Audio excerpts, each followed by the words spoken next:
नमस्कार।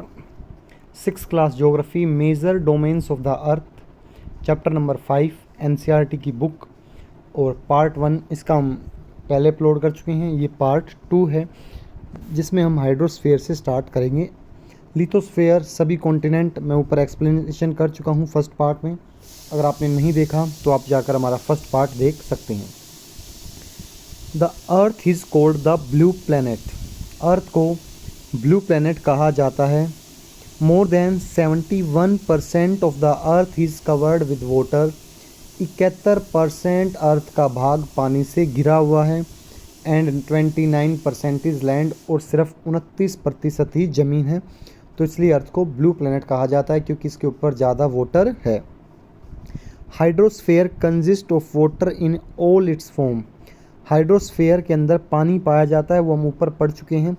3 फॉर्म में पानी पाया जाता है, सॉलिड, लिक्विड, गैस। सॉलिड से हमारा मतलब है आइस से है, बर्फ़। लिक्विड से हमारा मतलब पानी से, और गैस से हमारा मतलब वाटर वेपर से। As running water in ocean and rivers and in lakes, यानी पानी कहाँ कहाँ होता है? ओशन में होता है, रिवर्स में होता है, लेक्स में होता है। आइस इन ग्लेशियर्स, जो ग्लेशियर में बर्फ़ जमी है वो भी पानी है। अंडरग्राउंड वाटर, ज़मीन के नीचे का वाला भी पानी है। And the water vapour in atmosphere, और जो पानी एटमॉस्फेयर में भी है वो भी पानी है। सभी को मिला के हम हाइड्रोस्फीयर बोलते हैं। More than 97% of earth water is found in the ocean, यानी अगर पानी को, वैसे टोटल तो क्या है 71% वाटर एंड 29% लैंड, वो जब है जब हमने अर्थ को 100% मान लिया। लेकिन सिर्फ अगर पानी को 100% मान ले सिर्फ हमारी अर्थ पर पानी है, तो उसका 97% पानी ओशन में है। तो आप समझ सकते हैं कि 100% का 97% पानी तो ओशन में है। And is too salty for human use, और उसके अंदर नमक ज़्यादा है तो इंसान उसका यूज़ नहीं कर सकता, क्योंकि अगर वो यूज़ करेगा तो उसकी मेडिकल प्रॉब्लम हो सकती है। अगर घरों में यूज़ करेगा तो घरों में सीलन मतलब घरों में दरारें वगैरह आ सकती है। मतलब जो भी चीज़ें करेंगे वो नुकसान ज़रूर पहुंचाएगा। तो बचा 3% पानी। A large portion of the rest of water is in the form of ice sheet and glaciers और अंडर द ग्राउंड, और बचे हुए 3% का भी ज़्यादा भाग ग्लेशियर में, आइस शीट में और या ग्राउंड के नीचे है। Very small percent is available as fresh water for human. कुछ ही परसेंट पानी है, 3% में से कुछ ग्राउंड के नीचे है, कुछ की आइस है, कुछ ग्लेशियर्स हैं। तो सिर्फ कुछ ही परसेंट पानी है जो इंसान के पीने के लिए है।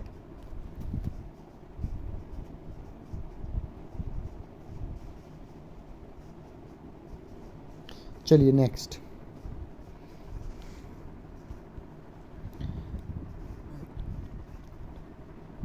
Hence, despite being a blue planet, we face the shortage of water.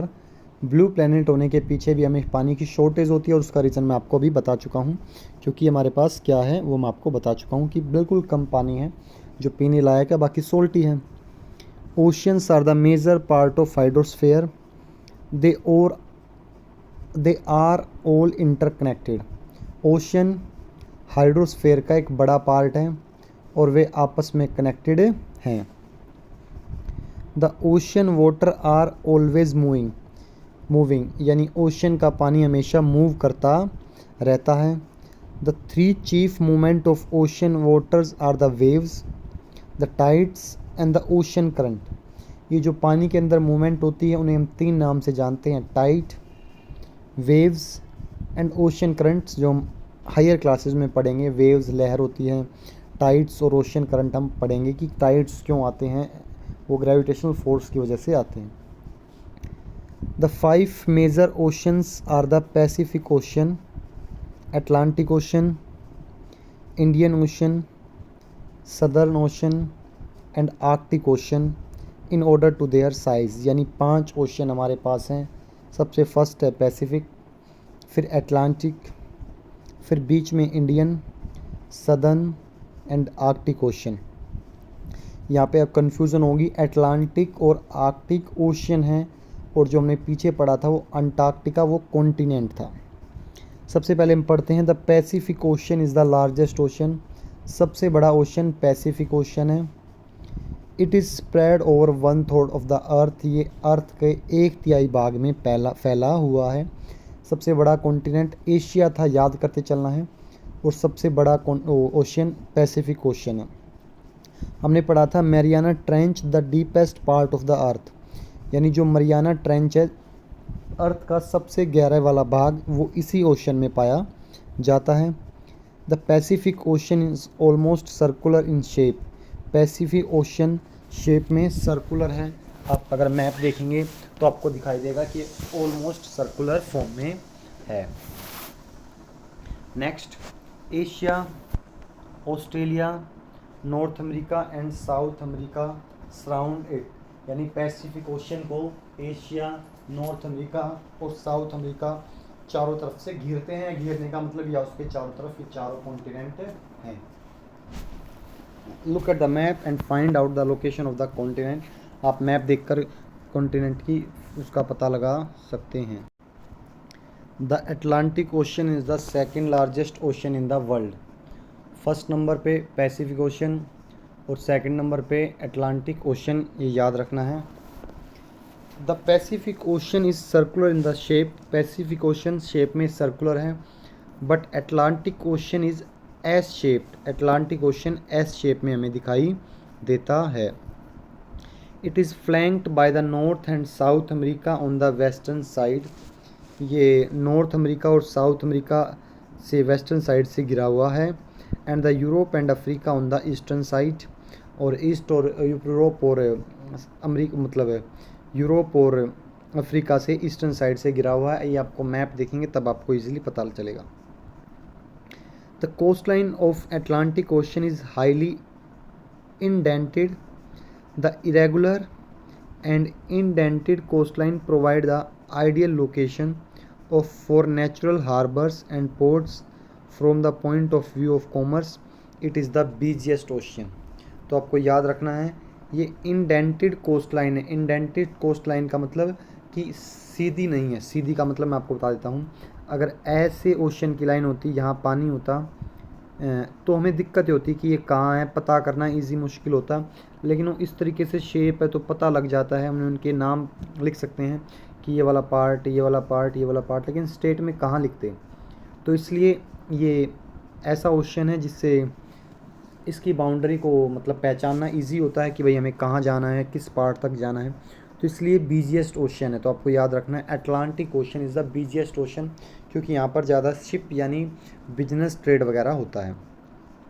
पहले पढ़ा हमने पैसिफिक, फिर पढ़ा अटलांटिक, अब हम पढ़ रहे हैं the Indian ocean is the only ocean named after the country. Indian ocean अकेला ऐसा कंट्री है जिसका नाम किसी देश के नाम पर रखा हुआ है। हमारा देश इंडिया, उसी के नाम पर इसका नाम रखा हुआ है। The shape of ocean is almost triangular, इसकी शेप मोस्टली ट्रायंगुलर है। फिर याद करते हैं पैसिफिक सर्कुलर था, अटलांटिक बिजिएस्ट ओशन था, एस शेप था, और इंडियन ओशन ट्रायंगुलर शेप में हमें दिखाई देता है। It is bound by Asia north में ये एशिया की तरफ से गिरा हुआ है, वेस्ट में अफ्रीका है और ईस्ट में ऑस्ट्रेलिया है। उसके बाद आता है the Southern Ocean encircle the continent of Antarctica and extend northward to 60 degree south latitude. उसके बाद सदर्न ओशन है, इसमें कोई इंपॉर्टेंट लाइन नहीं है। Arctic Ocean is located with the Arctic Circle that surround on the North Pole. Arctic Ocean North Pole में पाया जाता है। ये पैसिफिक ओशन से कनेक्ट है, जिसको हम बेरिंग स्ट्रेट के नाम से जानते हैं, आपको याद रखना है। Arctic Ocean is located with the Arctic circle. Arctic ocean Arctic circle में दिखाई देता है जो नॉर्थ पोल में है, और पैसिफिक ओशन से जुड़ा हुआ ये बेरिंग स्ट्रेट के नाम से आपको याद रखना है। ये इसमें सिर्फ कुछ ही पॉइंट इंपॉर्टेंट थे, ये जो पॉइंट एग्ज़ाम के व्यू से पूछे जाते हैं। सबसे बड़ा कॉन्टिनेंट आपको याद रखना है, सबसे बड़ा कॉन्टिनेंट पैसिफिक ओशन था। उसके बाद आपको याद रखना है सबसे छोटा पैसिफिक ओशन में क्या पाया जाता है, तो आपको बताना है मैरियाना ट्रेंच पाया जाता है। बीजी ओशन, तो आपको बताना है सबसे बीजी ओशन है अटलांटिक ओशन, क्योंकि वहाँ पर अटलांटिक ओशन में पोर मतलब जो उसकी बाउंड्री है वो अच्छी सी नहीं है, मतलब थोड़ी सी टेढ़ी मेढ़ी है, इसलिए उसके बारे में पता करना आसान होता है। और सबसे छोटा आर्कटिक ओशन, आर्कटिक ओशन आपको याद रखना है। नेक्स्ट पढ़ते हम, the earth is surrounded by a layer of gas called the atmosphere. जब हम अपने घर पर खड़े हैं, हम दूर दूर तक नज़र घुमाते हैं, हमें चारों तरफ एयर दिखाई देती है, वो अर्थ के चारों तरफ फैली हुई है, उसी लेयर को हम एटमॉस्फेयर के नाम से जानते हैं। This thin blanket of air is an integral and important aspect of the planet. ये जो एयर का जो ब्लैंकेट है हमारे चारों तरफ एक कंबल सा है, ये इंटीग्रल पार्ट है या इंटीग्रल एस्पेक्ट है हमारे प्लैनेट का, क्योंकि इसके बिना लाइफ पॉसिबल नहीं है। It provide us the air we breathe. ये जो एटमॉस्फेयर हमें एयर देता है जिससे हम ब्रीथिंग करते हैं। And protect us from the harmful effect of sun rays. और ये हमें सूरज की किरणों से भी बचाता है। देखो बेटा, सूरज से बहुत सारी रेज आती हैं। एक रेज होती है यूवी रेज। अगर यूवी रेज हमारे पास आएगी तो हमें स्किन कैंसर, टैनिंग वगैरह कर देगी। उसको वापस भगाने का काम भी एटमॉस्फेयर का होता है। एटमॉस्फेयर में एक लेयर है, ओजोन लेयर, जो उसको यूवी रेज को भगा देती है। The atmosphere extend up to the height of 1600 kilometre. Atmosphere है, ये हमारी अर्थ है, ये चारों तरफ तक एयर है, इधर इधर इधर ये फैला हुआ है, इधर भी 1600 किलोमीटर, यानी हर तरफ देखेंगे तो हमारा एटमॉस्फेयर 1600 किलोमीटर तक फैला हुआ है। The atmosphere is divided into 5 layer. Atmosphere को हमने 5 लेयर में डिवाइड कर दिया है according to temperature and other properties. These layer are, पहली लेयर ट्रोपोस्फेयर, दूसरी स्ट्रेटोस्फेयर, तीसरी मीजोस्फेयर, चौथी थर्मोस्फेयर और पांचवी एक्सोस्फेयर। आप याद कर सकते हैं, बस इतना जरूर याद रखना है। सबसे नीचे वाली लेयर तो आपको बताना है ट्रोपोस्फेयर, सबसे बाहर वाली layer exosphere, second number stratosphere, third number mesosphere, fourth number thermosphere. आपको ये चीज़ें याद रखनी है। The atmosphere is composed mainly of nitrogen and oxygen. Atmosphere nitrogen और ऑक्सीजन से बना हुआ है। Which make up about 99% of clean dry air, जिसमें 99% सूखी हवा है। नाइट्रोजन 78%, आपको याद रखना 78% हमारे पास ऑक्सीजन है, 78% हमारे पास नाइट्रोजन है और 21% हमारे पास ऑक्सीजन है। और बाकी जो 1% में carbon dioxide, argon, other comprise जैसे डस्ट हो गया, वाटर वेपर आते हैं।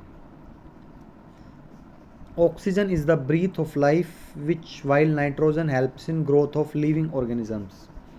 ऑक्सीजन का फंक्शन है वो सांस लेने में हेल्प करती है, जबकि नाइट्रोजन ऑर्गेनिजम्स की ग्रोथ में हेल्प करती है, यानी पौधे जो खाना बनाते हैं नाइट्रोजन का यूज़ करके ही वो बनाते हैं। और कार्बन डाइऑक्साइड को आपको पता ही है, कार्बन डाइऑक्साइड की खासियत है कि भाई ये प्लांट के लिए यूज़ होती है फोटोसिंथेसिस के लिए, बल्कि एक और इसकी खासियत है कि ये हीट को एब्जॉर्ब कर लेती है, जो सन की हीट आती है उसे एब्जॉर्ब कर लेती है। लेकिन ये खासियत भी कह सकते हैं आप इसे, और इसे इसकी कमी भी कह सकते हैं, क्योंकि आप देखते होंगे कि अर्थ पर कार्बन डाइऑक्साइड ज़्यादा हो चुकी है क्योंकि हमने प्लांट्स को काट दिया है। क्योंकि प्लांट्स का काम होता है CO2 को लें, ऑक्सीजन को दें, यानी CO2 को कम करते हैं, ऑक्सीजन को बढ़ाते हैं। लेकिन पेड़ कटने की वजह से CO2 ज़्यादा होगी और वो हीट को पकड़ लेते हैं, एब्जॉर्ब कर लेते हैं CO2 गैस, इसलिए पृथ्वी पर गर्मी बढ़ती जा रही है। The earth thereby keeping the planet warm, it is also essential for the growth of plant. लेकिन ज़रूरी इसलिए है क्योंकि ये पौधों की ग्रोथ के लिए फ़ायदा करती है। The density of the atmosphere varies with height. Atmosphere की डेंसिटी हाइट के साथ वेरी करती है। It is maximum at the sea level. अगर आप नीचे हैं समुंदर लेवल पर तो वहाँ पर एयर की डेंसिटी ज़्यादा होगी, यानी एयर ज़्यादा होगी। It decrease rapidly as we go up.